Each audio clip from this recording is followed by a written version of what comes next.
Meet John. John is 41, a project manager, earning $92,000 a year. By every visible measure, John is doing fine. He has no credit card debt. He has a paid-off car, and he has exactly $100,000 sitting in a high-yield savings account. For 3 years, John felt smart. The account paid 4%. Every single month, the bank deposited interest he didn't lift a finger to earn. His friends were panicking about the stock market. John was calm. He had a number on a screen that only went up.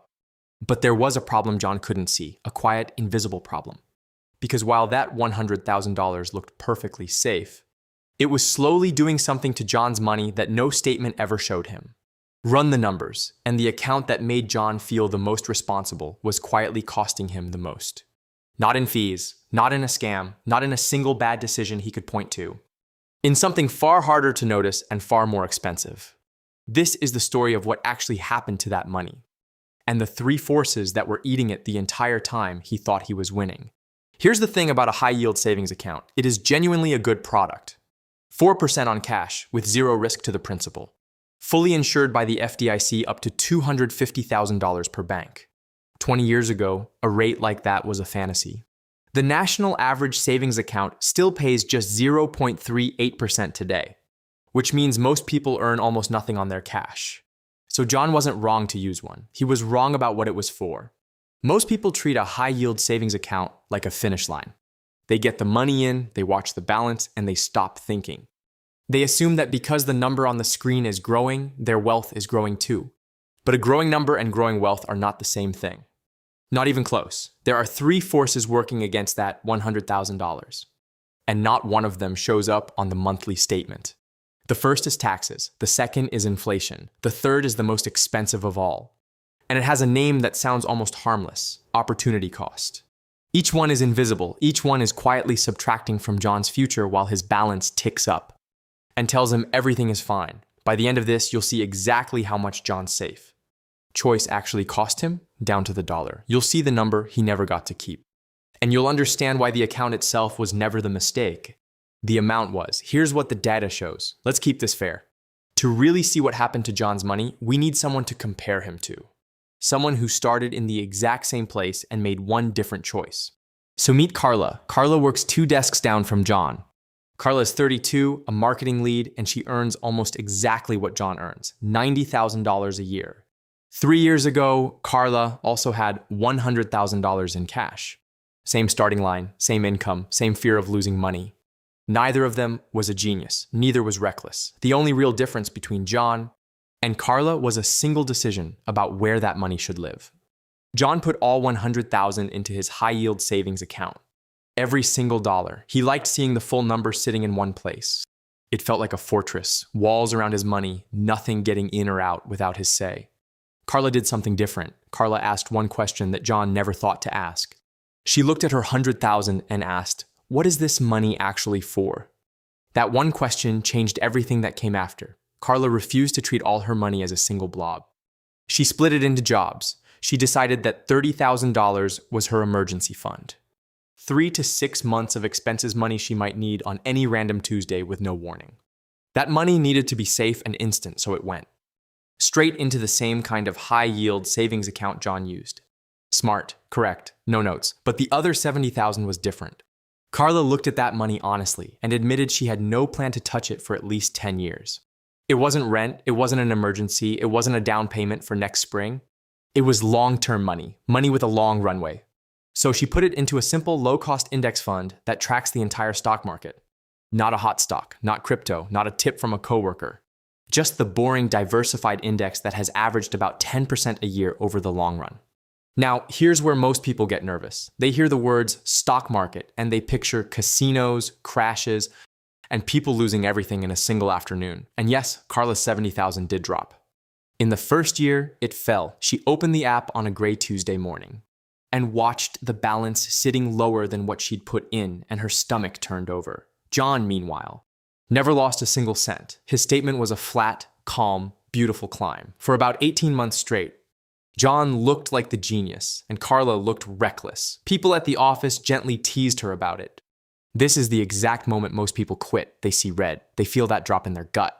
And they run back to the savings account, feeling deeply grateful they didn't gamble away their future. That feeling of relief is a trap, and it's one of the most expensive feelings in personal finance. But Carla didn't move. She didn't sell. She'd already decided, on day one, that the $70,000 had a 10-year job, and a bad Tuesday does not end a 10-year job. She turned off the app, stopped checking it daily, and went back to work and back to her life. 3 years later, the two accounts told two completely different stories. And the gap between those two stories is the entire point of this video. Because John didn't lose money in any way he could see. There was no crash for him, no bad day, no obvious mistake.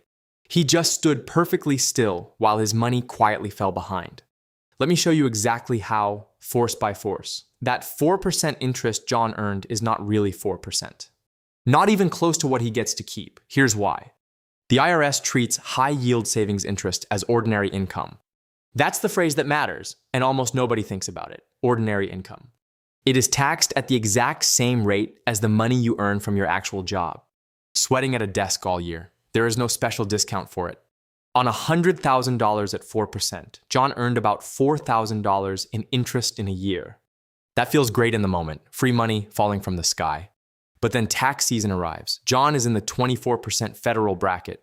So when the interest lands, the IRS quietly reaches in and takes roughly $960 of that $4,000, just like that. His real after-tax return wasn't 4%, it was closer to 3%. And here's the part that genuinely stings. John never saw that $960 leave. There was no withdrawal alert, no painful moment of handing it over. It was just a slightly smaller number on a tax form in April. The bank reports the interest on a 1099, you owe the tax. And the loss is completely invisible because it never once sat in your hand. You can't grieve money you never felt you had. Now compare that to Carla. Her index fund grew over the year, but she didn't sell a single share. So she owed almost nothing in tax on it that year. You don't pay tax on stock gains until you actually sell. Her money compounds untaxed, year after year, growing on top of growth the government hasn't touched yet. And when Carla finally does sell, years from now, she'll likely pay the long-term capital gains rate, which for most middle-income people is just 15%. 15% on Carla's growth versus 24% on John's interest. Same two people, same starting money. The tax code openly rewarded Carla's patience and openly penalized John's parking. Most people never factor any of this in. They see 4% advertised in a bright banner. And they think 4% is the number that ends up in their life. It isn't. You don't keep 4%. You keep whatever is left after the IRS takes its ordinary income slice. Every single year, automatically. Inflation is the silent thief, and it is absolutely brutal on cash. Here's exactly how it works. If John's account pays 4%, but the cost of everything he actually buys, groceries, gas, rent, insurance rises by 3% that year, then his real gain isn't 4%. It's 1%. The number on his screen went up by $4,000. But the amount of real life that money can buy barely moved at all. He's richer on paper and standing still in reality, and in some years, it's worse than standing still. It moves backward. There have been long stretches in recent history where inflation ran hotter than even the best high-yield savings rate in the country. In those years, every single dollar in that account lost purchasing power even as the balance grew. Read that one more time because it's the whole trap in a single sentence. The balance grew and the money got weaker at the same time. The statement said up, reality said down. That is the trap nobody warns you about. When they're selling you on that shiny APY, a high-yield savings account protects the number. It does not protect the value. Those are two completely different promises, and the bank only makes the first one. John spent 3 years proudly guarding $100,000 that was quietly buying less and less every year. After you stack taxes on top of inflation, John's real return on the cash over 3 years was close to nothing, functionally zero. He felt emotionally like he was earning a comfortable 4%. In actual purchasing power, he was running on a treadmill, working hard, sweating, and going nowhere. Carla's index fund, even with its scary first year, grew fast enough to beat inflation. And taxes with serious room to spare. That is the entire reason stocks exist as an asset class. They are the one major thing the average person can own that has historically outrun the silent thief over time. Cash, by its very design, cannot. Cash isn't built to grow. It's built to wait. This is the big one. This is where the real money was lost. And it dwarfs the first two forces combined. Opportunity cost is the money you never made because you chose the safe thing instead of the growing thing. It is the most invisible cost of all because it never appears on any statement, any form, or any app. You cannot see a number that was never there. There's no alert for the wealth you didn't build. Let's actually run it. Carla's $70,000 invested in an index averaging about 10% a year. Didn't just sit there politely. It compounded, it earned growth, and then the growth earned its own growth. After 3 years, that $70,000 had grown to roughly $93,000. That's about $23,000 of new money she did absolutely no work for. Her money went to a job she never had to clock into. Now look at John over the exact same 3 years. His full $100,000 in the savings account, after the IRS took its cut, grew by roughly $9,000 total. Here's the punchline that should make you sit up. Carla put less money into the market, only $70,000 of her 100, and still pulled far ahead on growth. All while keeping a full $30,000 perfectly safe and liquid in cash for any emergency. John kept every last dollar safe, and in exchange earned a fraction of the growth. When you line them up, the gap between them after just 3 years was over $14,000. $14,000 gone that John never even knew he was choosing to give up. And here is what makes opportunity cost so uniquely dangerous to your brain. That $14,000 never once felt like a loss to John. Nobody took it. There was no bad day, no crash, no theft, no mistake he could circle on a page and learn from. He simply was not in the room when the growth happened. He wasn't invited because he never bought a ticket. That's precisely why human beings underrate opportunity cost so badly. A loss you can see hurts, and pain teaches you. But a gain you never received feels like absolutely nothing at all. It's silent, it doesn't sting, and yet your future self pays for both the visible loss and the invisible one in exactly the same currency. 3 years is short. It's barely the warm-up. The real damage, the damage that actually changes the shape of a person's life, shows up over decades. So let's stretch this all the way out and stop being polite about it.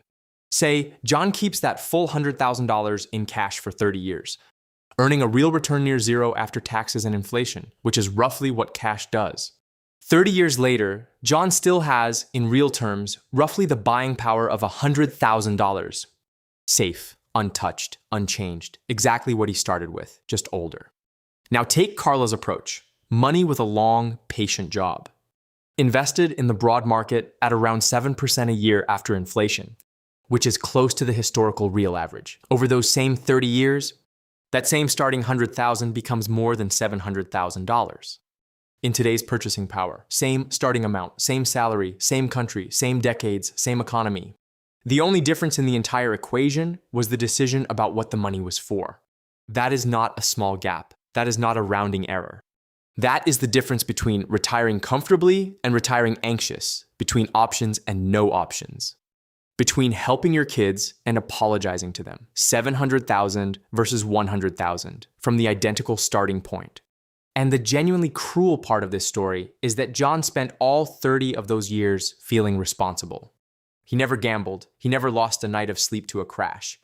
He never made a single move anyone could call a mistake. He just quietly handed his future self a small fraction of what was honestly possible, and felt proud and safe the entire time he was doing it. The slow road felt like the smart road. That's what makes it so hard to escape. Let's be honest about why this actually happens, because it is not stupidity, and pretending it is helps no one. It's psychology, and the psychology is powerful. A savings account gives you something the stock market never, ever will, a number that does not go down. For an anxious human brain, that flat, steady, always green line is basically a drug. Every single time John opened his banking app and saw the balance holding firm or ticking up, he got a tiny, real hit of safety and control. It felt good. It felt like adulthood. The market, by brutal contrast, makes you feel a loss roughly twice as hard as you feel an equal gain. That's a well-documented quirk of human wiring called loss aversion. So a portfolio that drops 10% and then climbs 15% feels emotionally bad. Even though you came out clearly ahead in real dollars. Your gut keeps score differently than your bank account does. John, like most people, wasn't actually optimizing for wealth. He thought he was, but he wasn't. He was optimizing for the absence of fear and a high. Yield savings account delivers the absence of fear absolutely perfectly. That's its real product, not yield, calm. This is the exact part that the loud gurus get completely wrong when they scream at you to dump everything into stocks immediately. They treat this like a pure math problem with one correct answer. It isn't a math problem. It's an emotional problem wearing a math costume. The real reason John kept $100,000 in cash wasn't ignorance about compounding. It was that watching the number sit perfectly still felt like control in a world that doesn't offer much of it, and you cannot fix an emotional problem with a spreadsheet alone. But naming the feeling, calling it what it is, comfort and not strategy, is the first real step to beating it. Here's the framework Carla used. And the best part is that it's simple enough to remember forever. A high-yield savings account is the perfect home for exactly two kinds of money, and only two. The first is your emergency fund, usually 3 to 6 months of living expenses. The money you might genuinely need this week with zero warning when the car dies or the job disappears.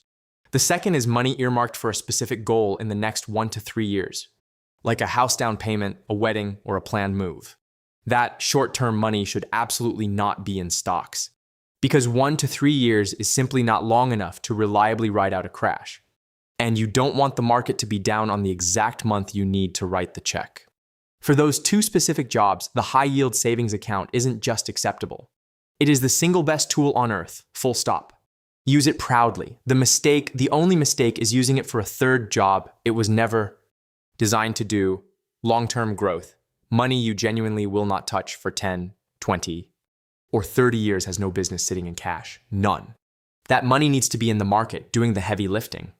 Because it has the one ingredient cash can never use, the one thing that makes compounding actually work, which is time. Long time horizons are wasted on cash. John didn't have too much in his savings account because savings accounts are bad. They're not bad. He had too much in it because he had given long-term money a short-term home and then forgot to ever move it out. The tool was right. The amount was wrong. That distinction is the whole lesson. Here's the single test that fixes all of this, and you can run it in 5 seconds on any dollar you own. Ask one question: when do I need this? That's it. If the honest answer is this month or this year, then that dollar absolutely belongs in the high-yield savings account. Keep it there. Protect it. Don't touch it. That is its job, and it's doing it well. But if the honest answer is not for 10 years, then that dollar is not being kept safe in savings. No matter how it feels, it is being held back. It's being benched while the game is going on. There's a crucial difference, and it's worth burning into your memory. Safe money has a deadline. Lazy money is just scared money wearing a nicer outfit.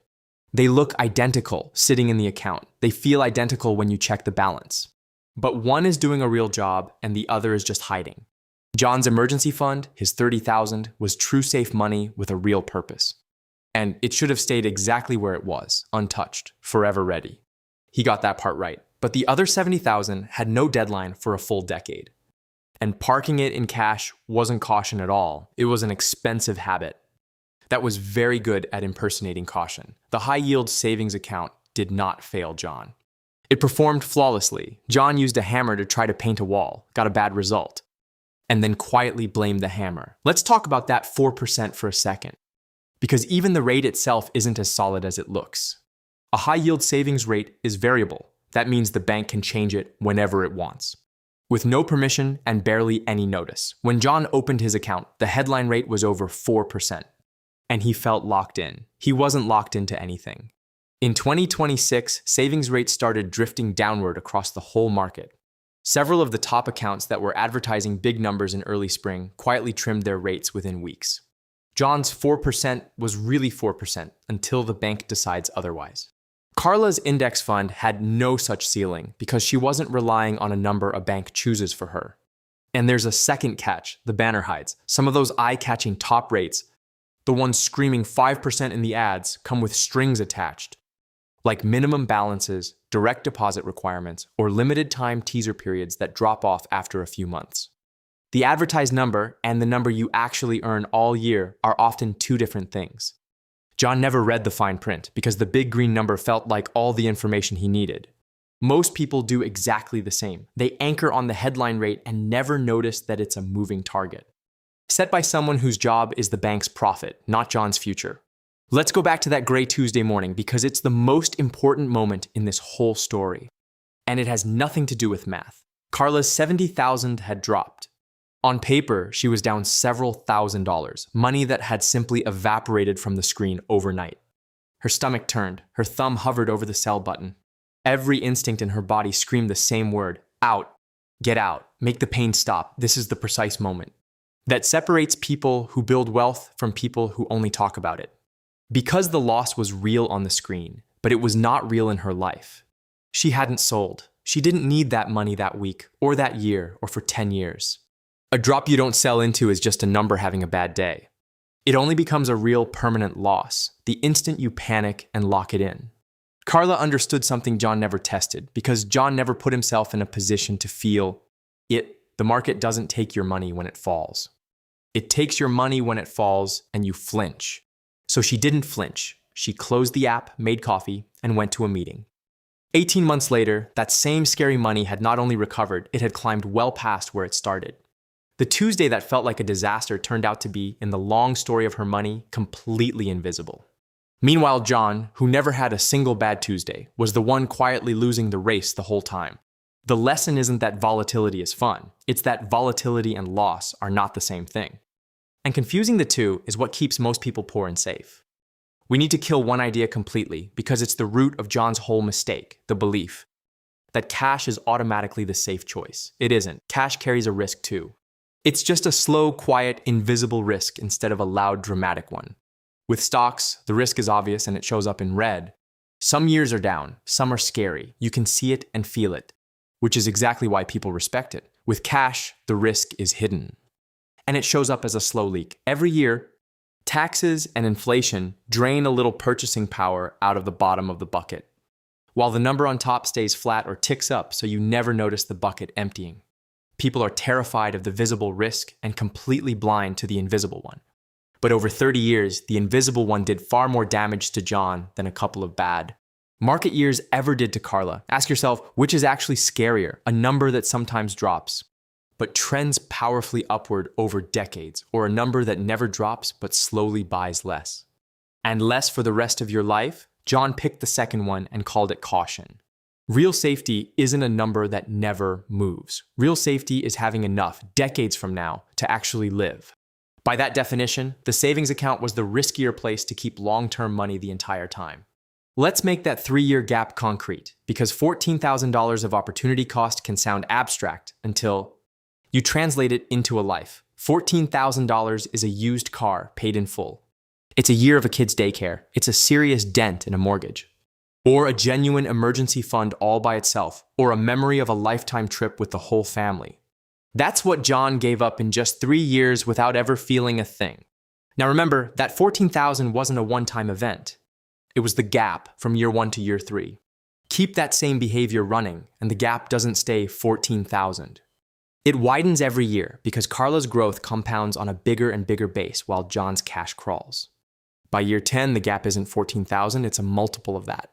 By year 30, as we saw, it's the difference between $100,000 and $700,000. The most expensive part of John's mistake was never the first $14,000. It was that the mistake repeated silently, automatically, every single year he left the money where it was. A small leak in year 1 is a flood by year 30. And the entire time, his statement kept reassuring him that everything was perfectly fine. So here's the twist, and it's the exact opposite of what you'd expect from a video with this title. The high-yield savings account was never the villain, not for a single second. John's account did its job flawlessly from start to finish. It kept his money safe, instant, and fully insured, exactly as advertised on the day he opened it. The 4% was real. The FDIC protection was real. Nothing about the product itself ever failed him. What failed was the assumption hiding silently underneath it. The one almost everybody makes, that safe and smart are the same word.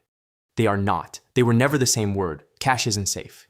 Cash is just slow, and slow, stretched over a long enough timeline, becomes its own very real kind of risk. The risk of arriving at 65 years old with a small fraction of the life your income could honestly have built. That's a loss too, even though it never shows up red on any screen.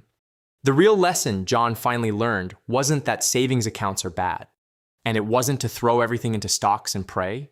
It was simpler and stranger, and more useful than either of those. Every single dollar you own has a job. Some of your dollars are meant to wait right by the door. Coats on ready to leave at a moment's notice when life throws something at you. Those dollars belong in the high-yield savings account, and that's exactly where they should stay.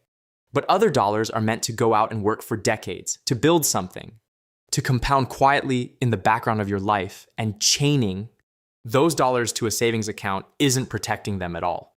It's wasting them. John spent 3 full years carefully guarding money that was practically begging to grow. Here's the one line he wishes someone had told him on day one. A high-yield savings account is a fantastic place to keep money. It is a terrible place to grow it. So the next time you open your own savings account and feel that warm, comfortable wave of safety wash over you, pause and ask the harder question. How much of this money actually needs to be here? Not how much feels good sitting here in one big reassuring pile. How much of it has a real short-term job with a real deadline attached? Be honest with yourself about the answer. The rest, the long-term money. The money with no deadline for a decade or more, deserves a genuine chance to do more than sit perfectly still and lose a quiet race it never knew it was running. John eventually moved his extra $70,000 into the market, kept his emergency fund exactly where it had always been, and slept just fine that night and every night after. The account didn't change at all. His understanding of what it was for is the only thing that did.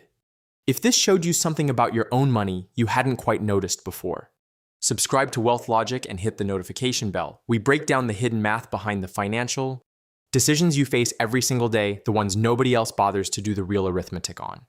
And remember this above everything else. Do the math first, then make the decision that matches your reality, not someone else's sales pitch. Safe money has a deadline. Make sure yours actually does.